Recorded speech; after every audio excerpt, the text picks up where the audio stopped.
So back to my first year while I was in the D-League, even though things weren't going well, I found a way to kind of lose hope, lose trust in God. And I tried to remind myself of my story and how I got there, but the way I lived my life was very well put by this verse. 1 Corinthians 9:24-25.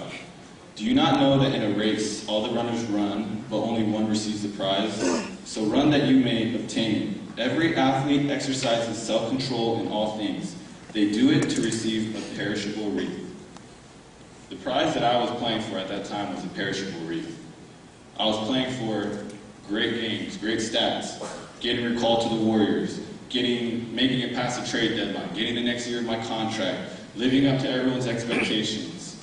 I was playing for those things. I was playing for myself. I was playing for my glory. And I remember I had a phone conversation with a pastor that I was pretty close with, and he said, when you go to the D-League, this could be a great opportunity for you. I want you to spend an hour every day with God. I said, what? He was like, I want you to spend an hour every day with God. I was like, wow, I have never done that, but I've decided that's something I need to do. And so as I was there, I came across Philippians 3:14. It says, I press on toward the goal for the prize of the upward call of God in Christ Jesus. So this verse talks about an upward prize, a heavenly prize. And this prize is blessings and rewards that we get when we get to heaven. It's the eternal fellowship that we can have with Jesus Christ. And so our true prize, our true reward, what we're striving for, what I learned I needed to strive for, was something in heaven and not on earth. And so I read this book called Don't Waste Your Life by John Piper. I don't know if you guys have read it, but he says, God created us to live with a single passion, to joyfully display His supreme excellence in all spheres of life.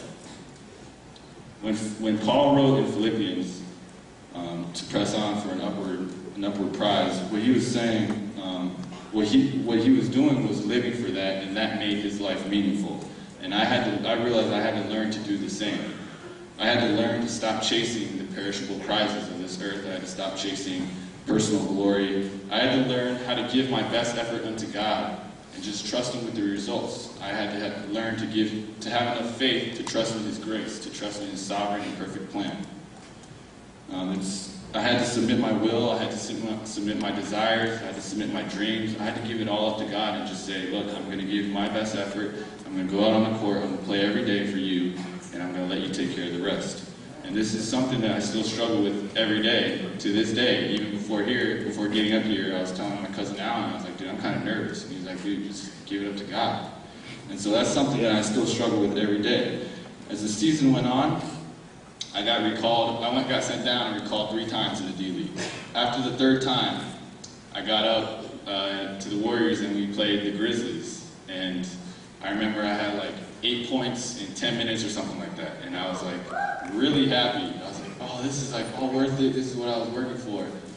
And I remember that was the first end of it back-to-back. We had a game the next night. And the next day I was like, oh, that's not that cool because we're going to play the Rockets tonight. And if I still think about the Grizzlies, I'm going to go out there and Aaron Brooks is going to score 20 on you. And so my point is, playing for, great stats and everything is nice, but that satisfaction, that happiness is only from game to game. It's very temporary. And so my example of that is LeBron James. I mean, this guy is one of the best players to ever play the game. He has a couple bad games in the finals, and all of a sudden, everyone's talking about how he's quitting and how he hasn't showed up. And if I live like that, if I play for that, if I play for what other people say about me, if I play for the expectations of others, then my happiness is going to fluctuate with how I play in the games. And so I'm here to tell you, I have what many of you guys look at me and you would say, oh, he has a perfect life, he has a dream life, he has a dream job. He gets to play in the NBA, he gets to play basketball for a living, everything associated with the NBA lifestyle. But what I'm here to tell you is that that stuff brings temporary happiness, but it doesn't bring eternal joy. I remember I was on, we take a private plane from city to city for every game. I remember when I first got on that plane, there was M&Ms, Skittles, Starburst, there were burgers, chicken wings, pizza. I was like, wow. I remember I ate everything the plane had to offer. And all my teammates were looking at me and they're like, why are you eating so much? I'm like, why aren't you eating so much? You know, and they're like, were you a starving kid growing up? You never had food? I was like, no, but this is a private plane. Like, this is awesome. And then I remember towards the end of the season, we got on this one plane, and normally right by everyone's chair, there's a little power outlet.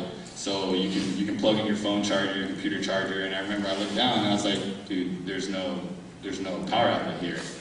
And then my teammates started to realize that. And then we started to complain. We're like, man, this plane is horrible. Where's the power outlet? And then I remember at that point, I had to stop myself because I was like, dude, are you serious? Like, that's what you're going to complain about, is not having a power outlet on a private plane going to your next game. And that's what happiness is like for me. Is it's really cool, but it fades. It doesn't last. And those things, playing in the NBA, all those things are obviously fun, and I love it, and I love my life. But that's not going to give me joy for the rest of my life. It's not going to give me purpose for the rest of my life. And so, you know, that's basically what I wanted to share with you guys. And my application to you guys is, what does that mean for you?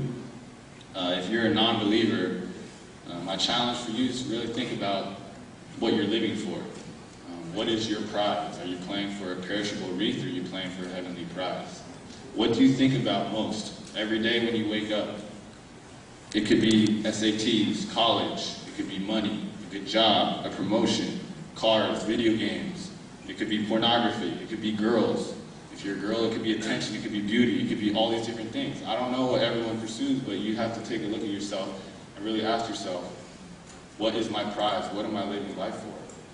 And hopefully my story can be an encouragement to you, and my advice isn't for you guys to all just convert right away.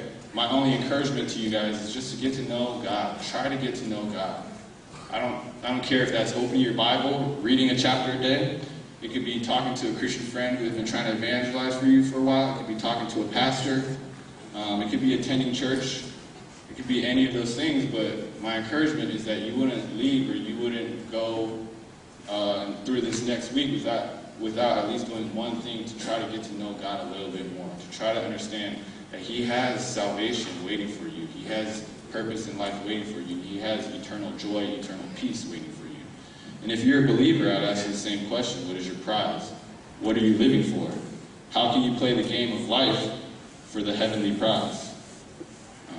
And the first thing for me when I ask myself that question is I need to realize God has to be my number one priority. If He's not my number one priority, I have an idol in my life.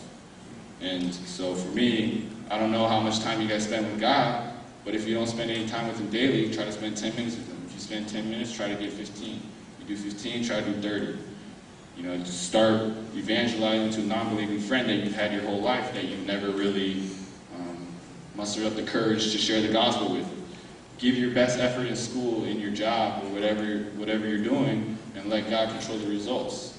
I remember when I was a freshman in freshman in high school, it was a similar thing. I couldn't sleep because I was so worried about my grades.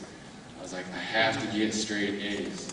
I never got straight A's once in high school, but I thought I could, and I would worry about it, and it just made me miserable because I just had to realize I need to give my best effort and let God take care of the rest. And, you know, for me, He did, and He showed me a different path, and that's what He can do for you. I would also encourage you guys to forgive those who wronged you. Put others above yourself. Even if you don't make a lot of money, you don't make any at all, maybe considering tithing or offering or donating to a good charity or a Christian organization. And I think one of the biggest things that I learned and really struggled with is to show the people around me that I love them, because one of the best things about being a Christian is that you show love and you are a light to people around you. And so for me, I remember one day I was like, you know, I'm going to tell my mom and my dad that I love them. And I don't know if that sounds weird to you guys, but for me, I was like sweating thinking about it. I was like, oh my gosh, I don't know what they're going to say. So I was like, hey Mom, I love you. She's like, what? I was like, I love you. I was like, I love you. And she's like, oh, like I love you too. And for me, I had never told my mom I loved her. And it was really hard for me. And I told my little brother the same thing the other day, and he laughed at me. But at least he knows that I love him. And so I would just encourage you guys, if you're a believer, just to spend time with God and to really go out of your way to show people that you love them, even the people that you have a hard time loving. And so hopefully you guys enjoyed it, and I'm just thankful that I was able to share my testimony.